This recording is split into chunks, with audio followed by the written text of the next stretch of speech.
안녕하세요. 오늘도 사연살롱을 찾아주셔서 감사합니다. 저는 50대 중반의 여성이에요. 제 과거를 돌아보니 저도 이래저래 많은 일을 겪으면서 여기까지 왔더라고요. 저는 대학교 2학년 때까지 크게 어려움을 모르고 사랑 많은 부모님 아래서 마냥 행복하게 살았답니다. 아버지는 좋은 회사에 다니셨고 어머니는 저와 남동생 교육에 관심이 많은 전형적인 주부였어요. 동생은 공부하는 것도 좋아하고 학교에서 전교에 손꼽는 수재였지만 저는 공부보다는 친구들과 노는 걸 좋아했고 가만히 있는 것보다는 활동적인 편이었어요. 학교 성적도 중위권 대학을 갈 정도만 유지했었죠. 엄마는 제가 조금만 열심히 하면 더 잘할 수 있다고 하면서도 사람마다 다 갖고 태어난 게 다르니 어쩌겠니? 수영이 너는 친화력이 좋고 활발하니까 그거에 맞는 일 찾아서 잘 살면 돼. 그럼 내가 누군데 걱정하지 마 엄마. 나 잘 먹고 잘 살 자신 있어. 저는 대학에 들어가서도 같은 과 친구들과 어울려서 미팅하고 단체 활동하는 걸 더 좋아했어요. 그게 제 삶의 낙이었고 즐거움이었거든요. 하지만 2학년이 되고 얼마 안 돼서 아버지가 뇌출혈로 갑자기 쓰러지셨어요. 수술 후 엄마가 지극정성으로 간호하셨지만 다시는 일어나지 못하셨어요. 그때까지 아무런 염려 없이 살던 저는 처음으로 큰 충격을 받았고 순식간에 집안의 가장 노릇까지 하게 됐어요. 남동생은 한창 공부할 고등학생이었고 엄마는 사회생활을 해보신 적 없었으니 제가 나서야 했고요. 아버지를 잃은 슬픔이 채 가시기도 전에 저는 평소에 잘 알고 지내던 선배를 통해 일자리를 얻었어요. 작은 회사의 잡무를 돕는 일이었는데 감사하게도 제 사정을 알고 학교에 다니면서 시간제로 일할 수 있게 해주셨어요. 선배, 너무 고마워요. 진짜 힘들고 막막해서 학교를 그만둬야 하나 고민도 많았거든요. 진짜 이 은혜를 어떻게 갚아야 되죠? 은혜라니 힘들 때 다 서로 돕고 사는 거지. 네가 나 동아리에서도 과에서도 얼마나 잘 챙겨줬는데 다 네가 한 만큼 돌아온 거야. 힘들겠지만 성적도 좀 신경 써. 그래야 졸업하고 직장 들어가기 쉽잖아. 너 어렵다고 중도 포기 말고 어머니랑 동생 생각해서라도 끝까지 힘내야 돼. 알았지? 저는 그렇게 선배와 과 친구들의 격려와 도움으로 생활비를 벌며 공부를 했어요. 졸업 후 저는 중견 규모의 여행사에 들어갔어요. 당시 해외여행을 가는 사람들이 늘어나면서 여행사도 많아졌거든요. 제가 잘할 수 있을지 걱정도 많이 됐었는데 전에 회사에서 아르바이트를 했던 게 꽤 도움이 많이 되더라고요. 거의 심부름이나 마찬가지였던 일인데도 일머리가 생긴다고 해야 되나요? 그런 게 되니 정말 경험해본 건 무시 못하겠다 싶더라고요. 제가 취직을 하고 나서부터 엄마도 동생도 마음을 놓았어요. 수영이 너한테는 미안하지만 이제야 한시름 놓이는구나. 준영이 내년에 대학 들어가고 지금보다 또 나아질 테니 그때까지만 참고 나중에 너 하고 싶은 대로 하고 살아. 엄마, 나 지금 엄청 좋은데? 내가 이렇게 집안의 의지가 되니까 그것도 기분 좋고 지금 하는 일도 내 적성에 잘 맞아서 좋아. 엄마가 그랬잖아. 내 성격에 맞는 대로 잘 살 거라고. 나 지금 그러고 있어. 그러니까 미안하다고 하지 말고 엄마도 이제 쇼핑도 다니고 친구들도 만나고 재밌게 살아. 엄마는 아빠가 돌아가신 다음부터 저희도 모르게 마트에 나가서 아르바이트도 하시고 엄청 절약하며 사셨어요. 그러면서도 항상 저와 동생의 건강과 미래만 걱정하셨죠. 엄마의 마음을 알고 있던 저는 짠하고 속상했지만 티내지 않고 더 밝고 씩씩하게 생활했어요. 안 그러면 엄마가 또 걱정만 하실 테니까요. 회사가 제 적성에 맞는다는 건 사실이었어요. 저는 여행 상품 기획을 맡아서 전국뿐 아니라 해외도 꽤 출장을 갔고 거기서 사람들을 만나고 여기저기 다니는 게 재밌었거든요. 물론 일이니까 힘들 때도 있고 스트레스도 받았지만 제가 만든 스케줄대로 많은 사람들이 관광지에 와서 좋은 시간을 보낸다고 생각하면 그렇게 좋을 수가 없었어요. 그렇게 일에 빠져서 시간 가는 줄 모르고 지내는 사이에 동생은 대학에 들어가서 1학년 공부한 후 군대를 가게 됐고 저는 대리로 승진하게 됐어요. 김대리는 일만 할 거야? 이제 남자 만나서 연애도 하고 결혼 준비도 슬슬 해야지. 차장님, 그런 말씀 하실 거면 남자부터 소개시켜 주고 하세요. 저는 회사 사람들이 왜 솔로로 혼자 지내냐고 제 사생활을 간섭할 때마다 기분이 좋지는 않았지만 농담처럼 잘 넘기곤 했어요. 그런데 제 나이가 30 코앞이 되자 엄마도 걱정을 하셨어요. 수영아, 너 결혼 생각이 아주 없는 건 아니지? 준영이도 조금 있으면 졸업하고 이제 우리 집 걱정 안 해도 되는데 네가 너무 일에만 매달려서 남자를 거들떠 보지도 않는 것 같아. 집 때문에 그러는 거면 이제 마음 푹 놔도 돼. 그런 거 아니 엄마. 나 진짜 지금 일이 좋아서 그래. 남자야 좋은 사람 만나면 당연히 결혼할 거야. 이제 나 집 걱정 안 하니까 그런 생각 하지 마. 라고 말은 했지만 그래도 장녀로서 책임감이 있었거든요. 제가 결혼하고 나면 더 쓸쓸해하실 엄마도 걱정됐고 제가 없이 지내실 노후의 경제적 생활이 걱정돼서 보험도 이것저것 들고 했기 때문에 솔직히 말하자면 결혼에 신경 쓸 여유가 없었어요. 조금이라도 더 일하고 벌어서 돈을 마련해야 했으니까요. 동생이 졸업하고 바로 취직한다고 해도 사회 초년생인데 아무래도 모으는 것보다는 쓰는 돈이 많을 게 뻔했고요. 저는 주변의 염려와 결혼 독촉에 때가 되면 좋은 사람 만날 거라고 입버릇처럼 말하게 됐어요. 그런데 말이 씨가 된다더니 몇 달쯤 지나서 정말 남자를 만나게 됐어요. 저희 회사가 대형 여행사에 상품을 납품하게 되면서 기업 대상의 패키지를 처음 만들게 됐거든요. 그래서 대기업과의 미팅을 하게 됐는데 남편이 담당이었어요. 몇 번의 미팅이 오간 후에 저는 패키지 기획을 마무리했고 그날 남편은 처음 제게 데이트 신청을 했어요. 김대리님, 저 처음부터 호감이 있었는데 모르셨어요? 일하는 도중에 이러면 저를 선수라고 생각하실까봐 꾹 참았는데 이런 제 마음 생각해서라도 한번 만나주세요. 처음에는 인상이 깐깐하고 차가워 보였는데 의외로 귀여운 데가 있어서 저절로 웃음이 나더라고요. 알겠어요. 그런데 저 아니다 싶으면 뒤도 안 돌아보는데 혹시 제가 다시 안 만난다고 해도 일에 지장 주시면 안 돼요. 에이, 저를 뭘로 보시고 이래봬도 공사 구별은 뚜렷하다고요. 그렇게 저희의 만남이 시작됐답니다.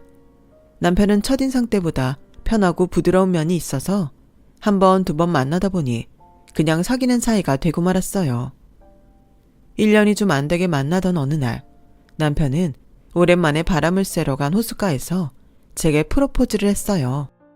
수영아, 나는 처음 너를 본 순간부터 이 사람이다 하는 강렬한 운명을 느꼈어. 이제는 우리가 앞으로의 인생을 함께할 때가 된 것 같아. 결혼하자. 너하고라면 평생 행복할 자신 있어. 일할 때 빼고는 평소 좀 우유부단했던 사람인데 박력 있게 말하는 모습을 보니 정말 확신이 있나 보다 했어요.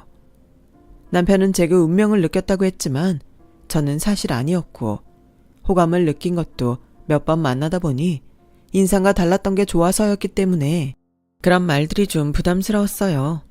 게다가 2번 정도 남편 어머니를 잠깐 뵌 적이 있는데 굉장히 화려한 분이어서 다가가기 어렵게 느껴졌어요. 그런 점들 때문에 바로 대답하기 어려웠던 저는 망설이기만 했죠. 제가 대답을 하지 않고 만나는 것도 핑계대며 자꾸 미루자 남편은 퇴근 시간에 장미꽃다발을 들고 제 회사 앞에 와서 다시 청혼을 하더라고요. 이번에는 모두 다 듣게 공개적으로요. 김수영, 사랑한다. 결혼하자. 우리 꼭 행복할 거야. 저는 창피하기도 하고 왜 저러나 싶어 화도 냈지만 그만큼 저를 좋아하고 절실하니 저러는구나 싶어 좀 감동했어요. 결국 다음날 저는 프로포즈를 받아들였고 남편은 밤에 집에 찾아와서 엄마와 남동생에게 인사를 했어요. 수영이 남자친구 있는 건 알고 있었는데 이렇게 결혼한다고 찾아오는 거 보니 내가 다 벅차네. 부디 둘이 잘 살고 우리 수영이 행복하게 해줘야 돼. 염려 마세요 장모님. 저희 잘 살 거예요. 우리가 죽이 참 잘 맞거든요. 죽이야 좋을 때만 맞는 거지 싸울 때도 그런 건 아니잖아요. 아무튼 우리 누나 힘들게 하면 그때는 알아서 해요. 처남, 나는 형제가 없어서 좀 외롭게 컸거든. 앞으로 동생처럼 생각할 테니까 날 형이라고 불러. 그런 건 시간이 좀 지나야죠. 라며 동생은 좀 시큰둥하게 대했지만 그래도 제 결혼을 축하해줬어요. 저희는 결혼식장 예약이 가장 빠른 날짜를 잡고 초고속으로 준비를 해서 결혼을 했어요. 정말 정신없이 시간이 지나가서 뭘 어떻게 했는지 지금도 거의 기억나는 게 없을 정도였어요. 이제 와서 돌이켜보면 그때 차근차근 준비했더라면 시어머니나 남편에 대해 더 잘 알 수 있었을 거고, 그러면 제 인생이 바뀌었을지도 모른다는 생각이 들기도 해요. 결혼하고 보니 제가 시집살이를 해야 될 사람이 시어머니 말고도 또 있었어요. 남편도 아버지가 일찍 돌아가셔서 홀어머니라 친정엄마처럼 잘 보살펴 드려야겠다고 마음먹었거든요. 그런데 남편의 이모, 그러니까 시어머니 여동생이 꼭 같이 따라붙더라고요. 오히려 간섭이 더 심할 지경이었어요. 얘, 너는 눈이 어디 달렸길래 이런 그릇을 골랐니? 이거 백화점에서 파는 건 맞아? 어디 도매상에서 산 거 아니야? 넌 젊은 애가 센스 없게 식탁이랑 소파를 이런 걸 들여놨니? 물건 보는 눈이 없어도 너무 없네. 라며 주말마다 몰려와서 시이모가 잔소리를 하고 나면 시어머니가 우리 친구들 만나러 가게 용돈 좀 줘. 명색이 며느리 본 사람이 시시한 턱을 낼 순 없잖아. 알아서 우리 얼굴 먹칠 안 할 만큼 줘야 된다. 이런 식으로 한 달도 넘게 계속 저의 자존심을 짓밟으며 돈을 타갔고, 처음에는 좋게 넘어갔던 저도 결국 터지고 말았어요. 어머니 이제 그만하실 때도 되지 않았어? 우리가 용돈 드리기로 한 게 있는데 자꾸 따로 달라고 하시면 생활비에서 나갈 수밖에 없잖아. 당신은 왜 가만히 보고만 있어? 갑자기 왜 이렇게 화를 내? 깜짝 놀랐잖아. 엄마랑 이모가 관심이 좀 많긴 하셔. 내가 돈 얘기는 해볼게. 라며 제가 화낸 것만 기분 나빠하더라고요. 기가 막히긴 했지만 일단 지켜보기로 했어요. 하지만 그 후에도 시어머니와 시이모는 아무 때나 집에 들이닥쳤고 올 때마다 용돈을 타갔어요. 심지어 제 화장품 중에 새 거가 있으면 그것도 가져갔고요. 남편과는 계속 싸우게 됐어요. 엄마랑 이모를 놔둬라 어쩌라는 거야. 내가 묶어놓고 당신한테 오지 말라고 해. 그리고 당신 너무 무섭다. 원래 이런 사람인데 그동안 가면 쓴 건가? 솔직히 내가 중간에 끼어서 이게 뭔가 싶네. 이러려고 결혼한 게 아닌데. 누가 할 소린지 모르겠네. 뭐? 우리가 행복할 거라고? 잘 살 수 있다고? 이게 신혼이야. 시이모는 볼 때마다 트집 잡고 시어머니는 돈 달라고 하는데 어떤 사람이 화를 안 내? 생활비가 모자라도 돈을 드리라는 당신이 이상해. 아 몰라. 나한테 더 이상 이러지 마. 나도 힘들다니까. 정말 말이 통하지 않았어요. 결혼 한 달 만에 저는 잘못된 결정을 했다고 엄청난 후회를 하고 말았죠. 그렇다고 이혼을 하자니 선뜻 내키지 않았어요. 그때는 이혼녀 딱지가 붙는 게 두려웠거든요. 어떻게든 참고 살 생각만 하며 하루하루 버티다가 아이를 유산하고 말았어요. 저는 그때 계속 밥도 제대로 못 먹고 잠도 잘 못 잤기 때문에 아이가 생겼다는 인식도 하지 못하고 있었어요. 회사에 갔다 왔는데 유난히 몸이 무겁고 걸음이 안 걸어지더라고요. 그런데 집에 떡하니 시어머니와 시이모가 와 있더군요. 너는 회사 갔다가 어디 쇼핑이라도 하고 오니? 왜 이리 늦어? 일찍 다녀야지. 뭔 회사 일 지 혼자 다 아는 줄 알겠다. 야, 제가 회사만 갔다 오는지 네 말대로 쇼핑을 하는지 어디서 놀다 오는지 알게 뭐니? 내 아들은 하루 종일 쎄 빠져라 대기업 사무실에서 일하는데 쟤는 여행사 핑계대며 놀 거 다 놀걸? 어머니, 다른 건 참아도 제 일 가지고 그러는 건 저도 힘드네요. 저도 제 일에 자부심 있어요. 그 사람 일은 그런 식으로 말씀 안 하시잖아요. 야, 까놓고 말해서 걔랑 너랑 같니? 걔는 대기업에 제대로 된 사무실에서 일하는 애고 너는 막말로 이름도 없는 여행사 직원 나부랭이잖아. 풍자분 주제에 어디다 대고 내 아들하고 비교질이야. 그때는 갑자기 배가 아픈가 싶더니 말로 할 수 없는 통증이 밀려왔어요. 저는 더 이상 말도 못하고 그 자리에 쓰러져 배를 부둥켜 안고 있는데 두 사람이 제 지갑을 열고 돈을 빼가더라고요. 어머니, 저 구급차 좀 불러주세요. 야, 엄살 떨지 말고 우리 아들 오면 챙겨 먹일 거나 해. 우리 간다. 저는 결국 하혈하다가 혼자 119에 연락을 해서 병원 응급실에 가게 됐어요. 남편은 모든 처치가 끝나고 제가 입원실에 간 후에 병원에 왔더군요. 그런 남편을 동생이 보자마자 한 대 쳤다고 하더라고요. 당신 집안 의외로 다혈질인가 봐. 당신도 그래서 화가 많나? 어떻게 사람한테 주먹질을 할 생각을 하지? 우리 이혼하자. 제 말에 남편은 놀라서 잠시 아무 말도 못하더라고요. 아니, 아무리 화가 난다고 해도 그렇지 이혼이라는 말을 그렇게 쉽게 꺼내? 이성적으로 차분히 생각해야지. 사람이 왜 그래? 그러니까 이혼하자고. 당신 어머니나 이모가 어땠는지 생각도 안 하고 무조건 나나 우리 집안이 어쩌고 저쩌고 하는 소리도 듣기 싫고 당신이 우리 집 오지 말아라. 과한 용돈 요구하지 말아라. 그런 말도 제대로 못하는 것도 싫어. 무엇보다 이런 상태로 평생 살 자신이 없어. 내가 왜 이렇게 실려와야 했는지, 당신 어머니가 아파서 쓰러진 나를 두고 뭐라고 했는지 다 듣고도 이러는 거면 나는 희망이 없어. 당신한테 연락한 지가 언젠데 이제 와놓고 자기 맞은 것만 분한 거잖아. 그런 사람을 믿고 내가 어떻게 살아? 제 단호함에 놀란 남편은 놀라서 멍하니 보더니 저를 붙잡고 사정하더군요. 수영아, 이러지 마. 나도 엄마랑 이모가 지나친 거 알아. 근데 내가 말해도 안 되는 거 어떡해. 내가 좀 더 당신한테 신경 쓸게. 그리고 당신이 기분 나빠하는 말은 하지 않을게. 한 번만 참아. 응? 앞으로 정말 이런 일 없을 거야. 나 당신 없으면 안 돼. 잘 알잖아. 저는 그 말에 또 한 번 넘어가고 말았어요. 저렇게까지 미안하다고 사정하는데 앞으로는 잘하겠지. 그런 마음이 있었죠. 그 후 시어머니와 시이모가 좀 달라지기는 했어요. 전처럼 아무 때나 찾아와서 잔소리를 늘어놓지 않았고 용돈도 저희가 매달 계좌로 보내드리는 것만 받았어요. 친정엄마가 전보다 더 자주 저희 집에 와서 저를 챙기셨기 때문에 눈치를 보는 것도 있었죠. 하지만 그것도 오래가지 못했어요. 제 버릇 걔 못 준다고 몇 달 지나고 나니 예전으로 돌아가더라고요. 하루는 제가 미팅이 취소돼서 일찍 퇴근을 하고 집에 왔더니 주차장에 시어머니 차가 있더라고요. 엄마도 온다고 하셨기 때문에 세 분이 같이 있나 보다 하고 집에 들어갔는데 현관문이 열려있고 시어머니 목소리가 들렸어요. 하요, 늦바람이 무섭다더니 사부인 아주 정신이 나가셨네. 엄마는 얼마 전 친구분 소개로 사별한 남자분을 만나고 계셨어요. 싫다는 엄마를 저와 동생이 만나보라며 막 밀었어요. 엄마, 좋은 사람 만나서 행복한 노년 보내. 우리 걱정만 하면서 살지 말고. 누나 말대로 해. 좋은 사람이면 만나는 거 찬성이야. 제가 시어머니나 시이모한테 그런 얘기를 한 적이 없는데 두 사람이 알고 있는 걸 보면 남편이 한 것 같았어요. 이런 촌스러운 목걸이를 요새 누가 해? 이제 보니 새애기 안목이 사부인 쏙 빼다 박았네. 어째 그리 모녀가 쌍으로 시골스럽지? 저기요, 우리 언니 말 흘려듣지 말고 똑바로 서서 들으세요.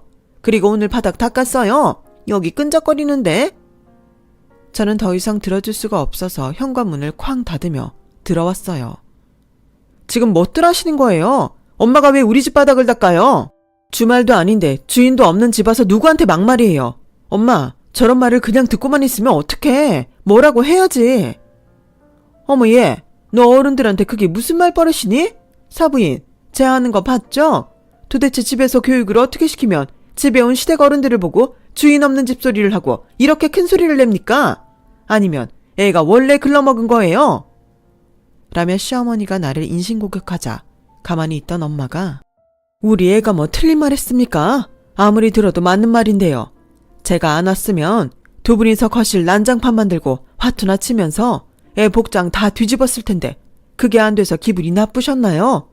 얘 말 들으니 오늘 오시기로 한 날도 아니고 이서방이 집 열쇠를 준 모양인데 아무리 시댁 어른들이라도 이 집 주인은 우리 수영이하고 이서방이지 사부인은 아니죠. 우리 애는 틀린 말은 안 하는 애예요. 그리고 잘못된 게 있으면 바로잡는 게 맞지. 무조건 예의해야 돼요. 지금이 조선시대도 아닌데. 어머, 진짜 기가 막히네. 아니, 다 큰 자식들 놔두고 바람나서 늑다리 만나며 히히덕대면서 누구한테 설교해요, 설교가.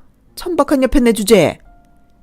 이모님, 말씀이 지나치시네요. 그리고 그렇게 촌스럽다 천박하다 하시면서 왜 제 목걸이하고 반지는 끼고 계시는 건데요. 이리 돌려주세요. 야야, 너 다 갖고 가. 네가 준다고 해도 이딴 거 100개도 안 가져. 라더니 목걸이와 반지를 빼서 제 얼굴에 집어 던졌어요. 그 난리를 치는데 남편이 오자 시어머니와 시이모는 약속이라도 한 듯 그 자리에 주저앉아서 펑펑 울며 땅을 치더군요. 세상에, 모녀가 쌍으로 우리를 거지 취급하고 주인 없는 집에 왔다며 도둑 보듯 하질 않나. 성우가, 나 너무 힘들다. 정말 나도 지겨워서 못 살겠다.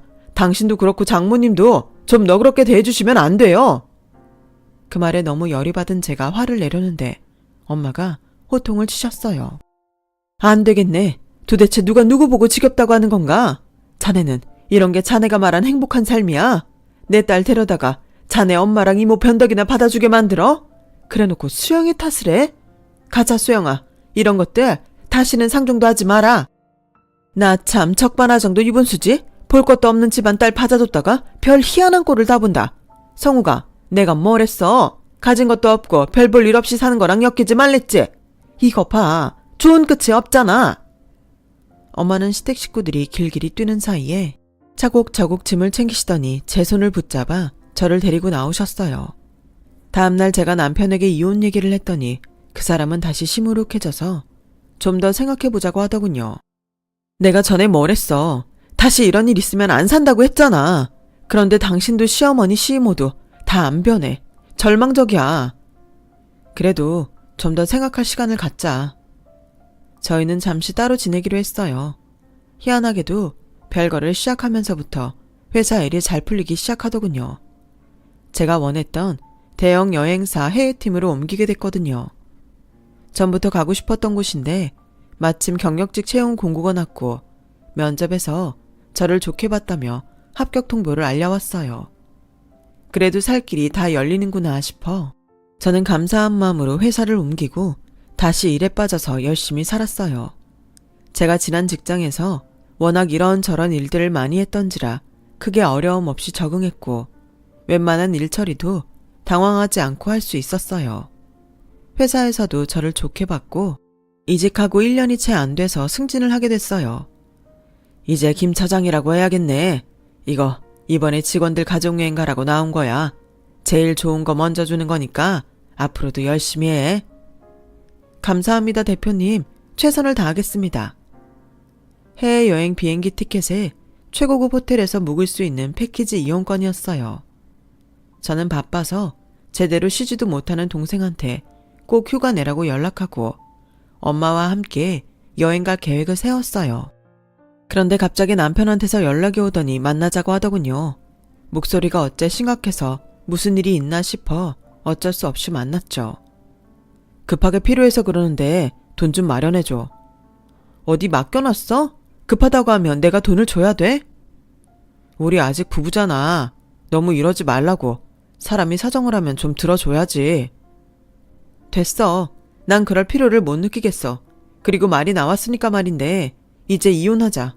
나는 다시 당신하고 살 마음 없거든. 이혼이라는 말 쉽게 하지 말고 이렇게 부탁할게. 진짜 필요해서 그래. 그럼 무슨 일 때문인데 받을 수 있을지 모를 돈을 빌려달라는데 이유는 알아야 될 거 아니야. 됐다. 넌 진짜 이기적이야. 라며 남편은 끝까지 말을 안 하고 돌아갔어요. 그리고 저희 가족이 여행 가기 하루 전에 갑자기 경찰서에서 전화가 왔어요. 시어머니와 시이모가 저와 엄마를 찾는다는 거였어요. 그분들이 시어머니 시이모님은 맞는데 저희랑 지금 왕래가 없거든요. 왜 우리를 찾는지 모르겠네요. 이분들이 부동산 사기로 돈을 떼먹고 돌려주지 않아서 피해자들이 고소장하고 진정서를 접수했어요. 저희는 그런 일하고 관계 전혀 없어요. 근데 왜 저희를 찾는데요? 그쪽에서 돈을 해결해 줄 거라고 하는데요. 정말 어이가 없고 기가 막히더군요. 남편은 그 돈을 해달라고 저한테 온 거였어요. 한두 푼도 아니고 몇 억이나 사기를 쳤는데 돈을 묻지 말고 달라고 하더니 사람이 어떻게 그렇게 뻔뻔한지 모르겠더라고요. 제가 거절을 했더니 얼마 안 있어 엄마한테 전화가 걸려왔어요. 엄마가 만나는 남자분이었는데 시어머니와 시이모가 그분 이름을 댔다며 엄마한테 확인 전화를 한 거였어요. 사실 엄마가 만나는 분은 경찰서장이었거든요. 제가 그건 남편한테도 말하지 않았는데 어떻게 알고 엄마가 만나는 분 얘기까지 꺼낸 거였어요. 저는 더 이상 참을 수 없어서 두 사람이 있다는 경찰서로 갔어요. 시어머니와 시이모는 조사를 받다가 저를 보더니 벌떡 일어나서 제 두 손을 잡고 눈물을 찍어내고 쇼를 하더라고요. 아유, 우리 애기가 이렇게 왔네. 정말 고맙다, 새아가. 우리도 억울한 건 많아. 네가 그걸 알아야 돼. 네 아버지 되실 분은 같이 안 온 거야. 여기로 전화하고 해결하느라 바쁘신가? 시어머니에 이어 시애모까지 헛소리를 하는데 정말 오만 정남이가 다 떨어져 버렸어요. 저희 집안일까지 신경 쓸 여유도 있고 그렇게 심각한 게 아닌가 보네요. 형사님, 저도 이 사람들 고소하러 왔어요. 남의 집안일을 캐서 마음대로 떠벌리는 거 개인정보 위반 아닌가요? 제가 세게 나오자 두 사람은 얼굴이 파랗게 질려서 어쩔 줄 모르더군요. 이것들 봐요. 내가 왜 댁들이 사기친 돈을 갚아요? 뭐? 새아가? 우리 애기? 내가 사는 동안 그런 말 한 번이나 들어봤으면 몰라. 이제 와서 왜 친한 척이에요? 그렇게 우리 엄마 바람났다면 모욕하고 난리를 치더니 자기들 급하니까 아버지 되실 분이라고요? 지금 장난해요. 댁들이 잘못한 건 댁들이 책임지세요. 한 번만 더 전화하거나 우리 엄마랑 그분 끌어들이면 그때는 진짜 가만히 안 있을 거니까 그렇게 아세요. 시어머니와 시이모는 급했는지 제 옷자락을 붙잡고 무릎까지 꿇으면서 빌기 시작했어요. 예, 정말 미안하다. 내가 이렇게 빌게. 지나간 일 다시 곱씹어봤자 아니겠니? 다 잊고 우리 앞으로는 잘 지내보자. 한 번만 우리 도와줘. 그래, 나도 이제 더는 니네 사는 거 간섭 안 할게. 니네 시어머니가 이렇게까지 부탁하잖니. 너 아직 우리 집 며느리야. 우리 가족이잖아. 웃기시네요. 누가 누구랑 가족이에요? 미쳤어요. 저 당장 변호사 선임해서 이혼 서류 보낼 거니까 그 사람 보고도 그렇게 알고 있으라고 하세요. 알고 보니 남편은 일을 잘 못해서 회사에서 한가한 부서로 밀려났고 월급도 깎였다고 하더군요. 그래서 결혼한 사람한테 나오는 지원금을 타려고 저하고 이혼을 안 하려고 버텼던 거였어요. 게다가 제가 더 돈을 많이 버니 그걸로 생활을 하려고 했던 거였고요. 저는 몇 번이고 미안하다며 싹싹 비는 시어머니와 시이모를 형사한테 제대로 처벌해달라고 신신당부하고 돌아왔어요. 그리고 가족여행을 갔다 와서 바로 변호사를 선임해 남편한테 이혼 서류를 보냈죠. 남편은 이혼 못하겠다고 난리쳤지만 결국 소송에서 제가 이기는 바람에 더 궁지에 몰리게 됐다더라고요. 하지만 저는 그 사람이 아무리 제 앞에서 불쌍한 척을 해도 더는 아무 감정도 느낄 수 없었어요. 결혼 전 저와 사귈 때 보여준 태도와 말과는 너무도 다른 모습이었던 남편과 더는 마주치고 싶지 않았어요. 결국 시어머니와 시이모는 이전에 사기쳤던 것까지 드러나서 징역 2년이라는 비교적 생형량을 받았다고 하더군요. 남편도 회사에서 쫓겨나 다른 데 취직도 못하고 여기저기 전전하다가 지방 어디로 갔다는 소식만 들었어요. 지금은 어디서 어떻게 사는지 알지도 못하고요. 엄마는 경찰서장이셨던 그분과 재혼을 하셔서 지금은 경기도에서 행복한 노후를 보내고 계신답니다. 저도 재혼을 해서 예쁜 딸아이를 둔 엄마가 됐고요. 다시는 결혼 안 한다고 했는데 정말 착하고 좋은 사람을 만나서 이제야말로 평범한 결혼 생활을 하고 있어요. 제 이야기는 여기까지예요. 지금까지 들어주신 분들 모두 건강하시고 매일 행복하시길 바랄게요. 감사합니다. 여러분, 사연 댓글에 응원과 현명한 조언 부탁드려요.